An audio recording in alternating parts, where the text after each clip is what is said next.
Welcome back. You're listening to the discussion Innovation in Government, sponsored by Carasoft on Federal News Network. I'm your host, Jason Miller. My guest today is Charles Egan, the Chief Technology Officer at BlackBerry.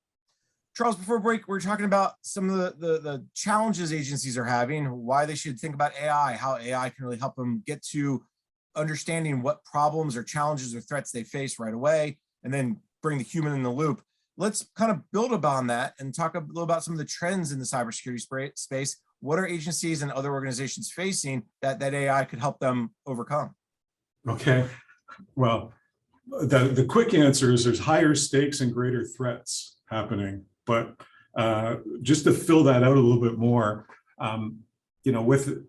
so something that I think has been massively accelerated by the current world situation is the work from anywhere initiative that has dramatically increased the stakes of cybersecurity. So as everyone went home and started working, that environment wasn't necessarily secure, and we had to figure it out as we went along.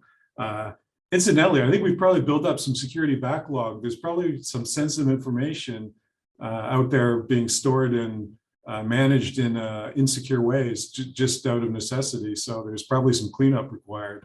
But across the general cybersecurity market, the activity is just taken off. Like, hackers are more sophisticated in their attacks. State actors are more brazen, attacking critical infrastructure, pipelines, food supply chains, IT infrastructure. We have every year we do a threat report that goes into great detail about all kinds of different threats. So the 2022 threat report. But I think there's a great urgency for companies and governments to strengthen their cyber resilience because of this increased attack. Once again, I'll mention the executive orders need to understand the supply chain. There's lots of surprises as people start to publish their software bill of materials, I'm sure. And so I think there's much more AI-driven cybersecurity tools to analyze this telemetry from all the sources. There's much more automated threat response being built across the industry. And I think our AI-driven approach, it's core to our mobile protection, our desktop protection, our network protection. It's one of the tools in our arsenal on how we can, create the right security infrastructure to help agencies, get that more protected state of operations within this increased threat. Hackers for hire. There's all kinds of. There's a long list of potential, new and emerging threats that are coming out. I'm so glad, though, you did not mention ransomware. I think that's so 2020, 2021, right? There's so many other ones that are out there. But you did mention Sbomb, software bill of materials, several times.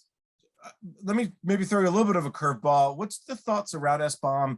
Is it something that BlackBerry does? Is it something you're looking to do? And maybe even just more broadly, what do you hear from your colleagues in the industry about it? Yeah, so yes. So in fact, we do have a BlackBerry Jarvis tool that does a binary analysis to do software bill of material for embedded systems, so small commercial. But we also do a very, as part of our software selection, we supply software into all the G7 governments and banks and critical, high assurance type use cases. We have a very formal Sbomb management and cyber CVE management as part of our software development practices internally. And so there's so much attention coming with this executive order as the world is coming to terms with how they comply with this. And so we're of course, we have to comply as a company. And, as the industry deals with that, it's certainly being driven by the federal space, but I think all eyes are on this, and it's becoming we're seeing this come up in our automotive contracts and other non-federal related cases. It's a need to, it's a global need to sort of understand the pedigree. It's like the food labels. It's helped people understand what's going on. The same thing's needed for software.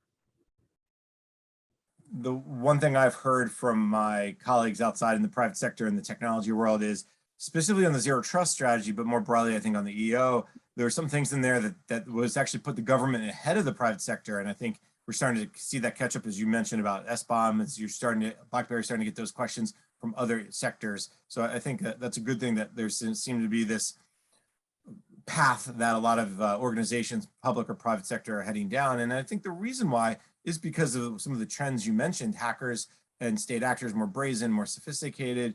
What can agencies do to kind of deal with those issues? I mean, it's yes, endpoint detection response, and yes, it's zero trust, but like all that's going to take some time. Are there some, if you will, short-term things that agencies can start to do to really impact and improve their cybersecurity?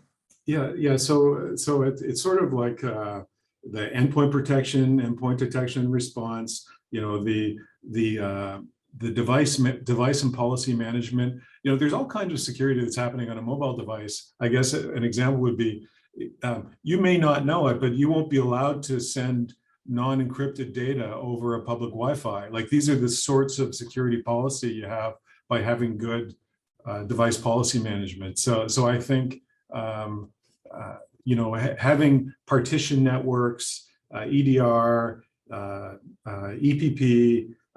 You know, as it evolves with more data telemetry, there's going to be more of a you know, more examples of how we can use AI to detect cyber threats across this larger data source. We have mobile data, we have computer, laptop data, we have server data, network data, and sort of the user behavior data is an interesting one too that we haven't really talked about. But a password's pretty passe. It's pretty cool, Jason. If I'm using my phone and I hand it to you and it locks up because you hold your phone at a different angle and you do different things than I do, that's the kind of thing we need to be looking at, how we do, you know, behavioral analytics built into everything we do, so that you're continuously authenticating who you are and not counting on some password that, I'm sure in the government no one's writing their password on a sticky, or at least not both of their passwords, but you know, any level of, you know, two-factor authentication can be compromised. So you know, looking for how they can get more of the zero trust technologies built into their solutions, I think is really good. If you do an audit of where you've hard-coded trust into your network, I think it would be an extremely long list. Every firewall, every password, every user group, you know, the whole system is designed on hard-coded permissions. So the move to true transactional trust, I think, is it is a great direction to be going in. I remember Terry Halverson, the former DoD CIO, brought this up maybe 2015, 2016 timeframe, that the cyber would be based on how you walk, how you type, how you hold your phone. And everyone was like, no way, that's great. That's no way it's going to get there. Do you get that sense that we're heading in that direction? I mean, right now, I know, for instance, if Charles Egan logs on from, I don't even know where you're located, Charles, but Virginia, and then an hour later you log on from California, that's that can be done today. But how you hold your phone, is that something that that's near future? Yeah. So in fact, we have a BlackBerry persona. It doesn't do the angle of your phone, but it is like, what types of things does Charles Egan do? He opens Outlook, or what web browser does he use? What's your typing speed? You know, there's a number of factors that are built into a continuous authentication platform today. So that is, and there's other UEBA solutions in the market that are doing behavioral analytics. And so I like it. It's not as maybe as widespread. Sci-fi. Yeah. But you know, we've been doing it's somewhat relevant as people are doing more business in their cars. With the connected cars, we do, you know, driver distraction or driver identity. You know, your car could become part of your identity platform. And what you talked about was geographic in geo-infeasible type solutions. You can't be in California and Virginia at the same time. So there's lots of simple data models like that can detect you know that one vulnerability that you may not have prepared for. And you'd asked earlier. I would say having a cyber audit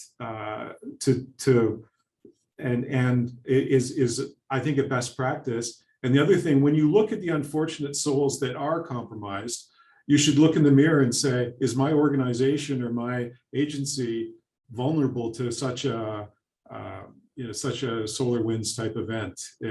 Am I protected against it, and was I lucky, or how can I be protected against it? Use real world events happening to try to take advantage if you're not the unfortunate person that was attacked. You brought up connected cars. Let's just go there for real quick because we're running short on time here. But what's the big trends you're seeing in the IoT space? Maybe just give me one or two of the big trends. Oh yeah, so certainly in connected cars, there's a very large trend to much higher compute capability in the vehicle, and the reason for that is the electrification, the fact that there's more driver assist leading towards autonomy, 5G, the increased connectivity to the vehicle. So people have more time in the vehicle and they have more CPU cycles available. And we all know when you have CPU cycles and time, new applications will arise. So that connected car will become a platform that people are interacting with, and it with payment systems, with authentication required, and quite possibly a bit critical business communications going on as well. So that all needs to be protected. All right, and it's not just cars, right? It's much more than that. Yes. Charles, we got about 30 seconds left, so let me just ask you, what's the big takeaway from our conversation today? What's the one thing you want to make sure people and the audience knows about? So I think there's one of the high level thoughts that I have is that security is not something you want to be retrofitting. You want to learn. We have a long list of wisdom that it comes from the cybersecurity background. We should be applying that so that we can react and adapt to the next level threats that are coming. So playing catch up and not having partial solutions is not a great mode of operation. So I think you need to look at the holistic total. You need a 6-walled safe, and you need to be prepared for future threats as well. So but basically, I really believe that the AI technologies is one of those things that gives us a step function ability to help fight the increased threats that are coming out. But with that, I think I just want to let you know that BlackBerry has a lot of security technologies, and we're spending our days still, as in the past, trying to create security and privacy for connected communications for this mobile workforce. Thank you for the time. As I heard a recent Chief Information Security Officer tell me, secure by design is really going to be the future for a lot of these agencies. Charles, we have a lot more to talk about. Unfortunately, we are out of time for today. So let me thank my guest. Charles Egan is the Chief Technology Officer at BlackBerry. Charles, thank you so much for taking the time today. Thank you, Jason. I enjoyed our conversation. I'm Jason Miller, and you've been listening to the discussion Innovation in Government, sponsored by Carahsoft on Federal News Network. For more on this discussion, visit federalnewsnetwork.com and search innovation.